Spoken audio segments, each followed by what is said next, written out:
আল্লাহ রাব্বুল আলামিন বললেন, কেমন নবী পাঠাইলাম তার গুণাবলীর মধ্যে কি আছে জানো? وَإِذْ قَالَ رَبُّكَ لِلْمَلَائِكَةِ إِنِّي جَاعِلٌ فِي الْأَرْضِ خَلِيفَةً।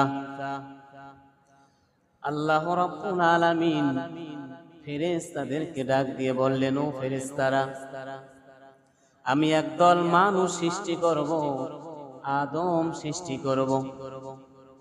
ও ফেরেশতারা, আদম সৃষ্টি করব, তোমরা কি বলো? ফেরেশতারা ডাক দিয়ে বললেন, রব্বুল আলামিন, আমরাই তো আপনার ইবাদত করি, আবার কিসের মানুষ সৃষ্টি করবেন? কি দরকার আছে আদম সৃষ্টি করার?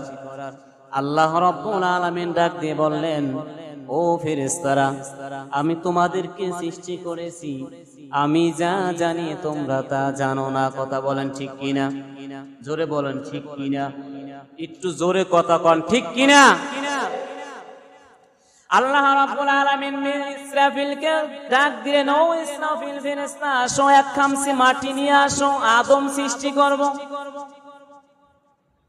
ইসরাফিল আলাইহিস সালাম মাটিতে হাত দিলেন, জমিনে বললেন, খবরদার আমার গায়ে হাত দিবা না। ইসরাফিল চলে গেলেন, মিকাইল আসলেন, একই কথা জমিনে বললেন, খবরদার আমার গায়ে হাত দিবে না। মিকাইল চলে গেলেন। জিবরিল আমিন আসলেন, জিবরিল আমিনকেও বললেন, খবরদার আমার গায়ে হাত দিবা না। জিবরিল চলে গেলেন। আজরাইল আলাইহিস সালাম আসলেন, আজরাইলকে দেখে মাটি থরথর করে কাঁপতে লাগলেন। ঘটনা কি? কেমন আজরাইল? ওই আজরাইল দেখে মাটি থরথর করে কাঁপে, ওই আজরাইল কিন্তু আপনার আমার সামনেও হাজির হবে। কথা বলেন ঠিক কিনা? আজরাইলকে দেখিয়া চক্ষু যাবে উল্টিয়া, পিপাসাতে যাবে কলিজা ফাটিয়া ফাটিয়া, পিপাসাতে যাবে সাথী ফাটিয়া ফাটিয়া। ছেলে মেয়ে আসিয়া কাঁদবে চিৎকার করিয়া,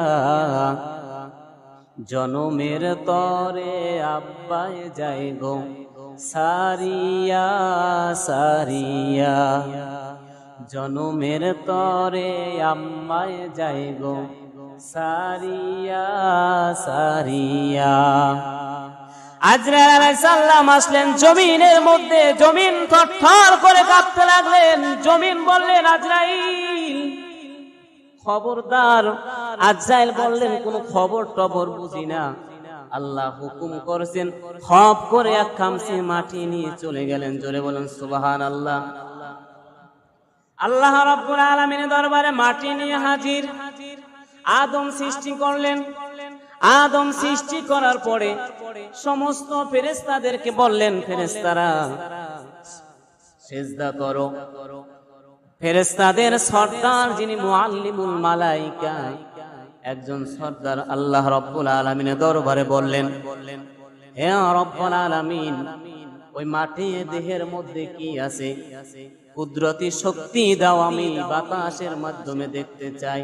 আল্লাহ রাব্বুল আলামিন শক্তি দিলেন, হুকুম করলেন, ফেরেশতা যাও, ঘুরে টুরে সব দিকে আসো। মুআল্লিমুল মালায়েকা ফেরেশতা মাটির দেহের মধ্যে বাতাসের সাহায্যে ঢুকলেন, সব কিছু তন্ন তন্ন করে দেখে আসলেন। এসে বলে, ফেরেশতারা, তোমরা যাকে আল্লাহ রাব্বুল আলামিন সিজদা করতে বলছে কিচ্ছু নাই, খালি এক টুকরা মাটি, শুধু মাটি আর কিছু নাই। ওখানে ওনাকে মাটি দিয়ে তৈরি করা হয়েছে। আমরা হলাম নূরের তৈরি ফেরেশতা। নূর কোনদিন মাটিকে সিজদা করতে পারে না। ফেরেশতারা মুআল্লিমুল মালায়েকার দিকে তাকায় আছেন, যিনি সর্দার, সমস্ত ফেরেশতাদের নেতা। একজন ওস্তাদ যদি বলে ওখানে যেও না, ছাত্ররা তো ঠিকই সে কথা মান্য করবে। আল্লাহ রাব্বুল আলামিন বললেন, তোমরা সবাই সিজদা করো। সিজদা করলো না। ইতিহাস ঘাটলে পাওয়া যায় ছোট্ট একটু ঘর বানাইছে। ঘর যদি মুআল্লিমুল মালায়েকা মাথাটা নিচু করে ঢোকে, তাহলে ওই মাথা নিচুটা সিজদার মধ্যে নিয়ে যাবেন। একটা ঘর বানাইলেন, ঘর বানাবার পরে আল্লাহ হুকুম করলেন, ও মুআল্লিমুল মালায়েকা ঘরের মধ্যে ঢোকো। এমন ভাবে ঢুকলেন সোজা মূর্তির মতন হয়ে, মাথাটা পায়ের মধ্যে লেগে গেল। সঙ্গে সঙ্গে আল্লাহ রাব্বুল আলামিন ডাক দিয়ে বললেন, ধুর শয়তান। সঙ্গে সঙ্গে বেহেশতি পোশাকগুলো সব ঝরে পড়ে গেছে। ওদিকে সমস্ত ফেরেশতারা সিজদায় পড়ে আছে, শুধু ওই একজন সিজদা দিল না। একটা সিজদা দেওয়ার পরে উঠে দেখতেছেন যে আমাদের হুজুর, আমাদের উস্তাদ, আমাদের সর্দার উলঙ্গ অবস্থা দাঁড়ায় আছে। জোরে বলুন নাউজুবিল্লাহ। বেহেশতের পোশাক গেল কোথায়?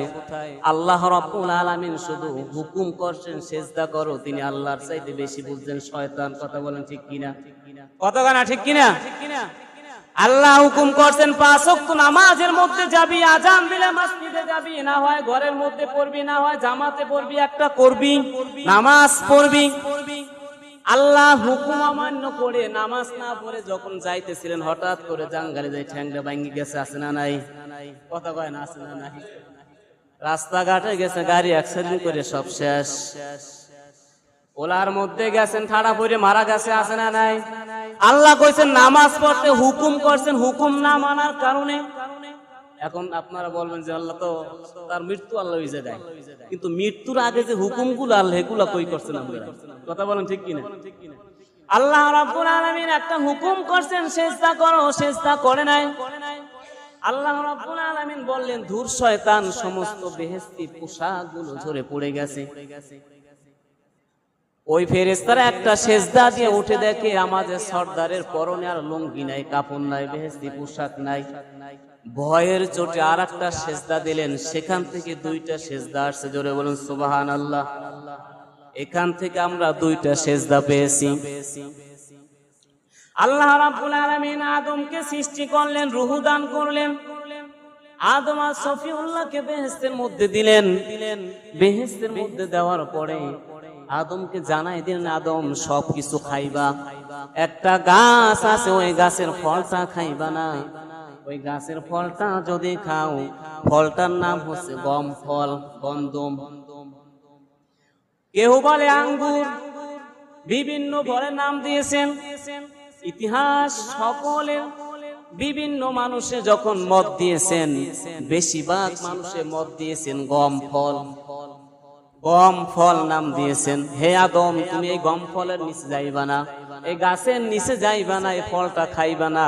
এই ফলটা যদি খাও তুমি জালেম হয়ে যাইবা, জালেমের অন্তর্ভুক্ত হয়ে যাবা। আদম এবং হাওয়াকে ঘোষণা করে দিলেন। শয়তান কিন্তু বসে নাই। শয়তান যখন শয়তান হয়ে গেছেন, মুআল্লিমুল মালায়েকা যখন শয়তান হয়ে গেছেন, তখন আল্লাহ রাব্বুল আলামিনের দরবারে চাইলেন যে আল্লাহ আমাকে এমন শক্তি দাও যেন জায়গায় জায়গায়, সেকেন্ডে সেকেন্ডে তোমার আদম এবং আদম সন্তানকে যেন আমি ধাগা দিতে পারি। আল্লাহ রাব্বুল আলামিন বললেন, যাও, তোমাকে শক্তি দিয়ে দিলাম। একটা কথা জানিয়ে রাখো, হে শয়তান, তোমাকে আমি সৃষ্টি করেছি। কথা বলেন ঠিক কিনা? জোরে কন্যাকা ঠিক কিনা? তোমাকে আমি সৃষ্টি করেছি। তুমি যত দাগা দিবা, ধোকা দিবা, আমার বান্দা বান্দি যতক্ষণ তওবা করতে দেরি, আদম শয়তান তওবা করতে দেরি, আমার বান্দা বান্দিকে কিন্তু ক্ষমা করতে দেরি করব না। জোরে বলেন সুবহানাল্লাহ। এই জন্য আল্লাহ রাব্বুল আলামিন বললেন, ইন্নামাত তাওবাতু আলাল্লাহি লিল্লাযিনা ইয়ামালুনা সু। আল্লাহ রাব্বুল আলামিন বললেন, যখন তোমরা গুনাহ করবা, যখন স্মরণে আসবে আমি গুনাহ করেছি, আমি জিনা করেছি, পাপাচার করেছি, সঙ্গে সঙ্গে তওবা করে নিবা। খবরদার খবরদার, পরবর্তী টাইমে, নেক্সট টাইমে স্মরণ শক্তি থাকা অবস্থায় ওই গুনাহ আর করবা না, তাহলে কিন্তু তওবা কবুল হয় না। আদম আলাইহিস সালামকে বললেন, হে আদম, তুমি এটা খাবা না, শয়তান ধোঁকা দিতেছে। আদম, তুমি গাছের ফলটা খাও, ফলটা খাইলে তুমি অনেক বড় হবা। বিভিন্ন কথা। শেষ পর্যায়ে যখন আদমকে বশ করতে পারে নাই, লাশ পর্যায়ে বললেন যে আদম, তুমি যদি ফলটা খাও, আল্লাহ নিষেধ করছেন কেন জানো? তুমি যদি ফলটা খাও তাহলে তুমি চিরদিন বাইচা থাকবা। তুমি চিরদিন বাইচা থাকতে যত না পারো, এই জন্য আল্লাহ রাব্বুল আলামিন তোমাকে ফল খাইতে নিষেধ করেছেন। জোরে বলুন নাউজুবিল্লাহ।